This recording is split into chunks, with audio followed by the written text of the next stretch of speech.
ഡോ ഇവിടുത്തെ പണികൾ കഴിഞ്ഞിട്ടേ അവിടെ കുറച്ച് മറക്കുണ്ട്, അതൊക്കെ കൊണ്ടുപോയിട്ട് ഷെഡിൽ കൊണ്ടുപോയിട്.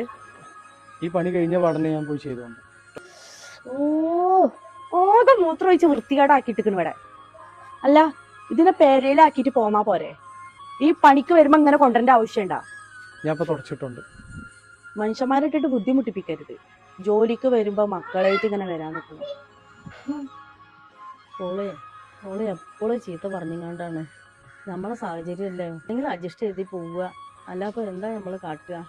താത്ത, തുണി ഉണ്ടോ ഒരു പഴയത്? കുട്ടിയോടെ മൂത്രയിച്ചിരിക്കണം, അതൊന്ന് തുടക്കാൻ വേണ്ടിട്ടാ. അത് കുഴപ്പമില്ല മോനെ, അത് ഞാൻ തുടച്ചോളാം.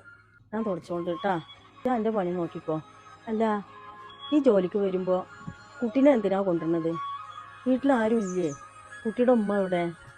ഓനക്ക് 6 മാസം പ്രായമുള്ളപ്പോഴേ എൻ്റെ കുട്ടീനെ ഇട്ടെറിഞ്ഞിട്ട് വേറെ ഒരുത്തനൊപ്പം പോയി. പിന്നെ ഞാനും ഓനുമാണ്. എൻ്റെ ജീവിതം ഞാൻ ഓനക്ക് മാറ്റി വെച്ചു. ചോദിച്ചത് വിഷമമായി കണക്ക്, ഇതൊന്നും വിചാരിക്കരുത് കേട്ടാ.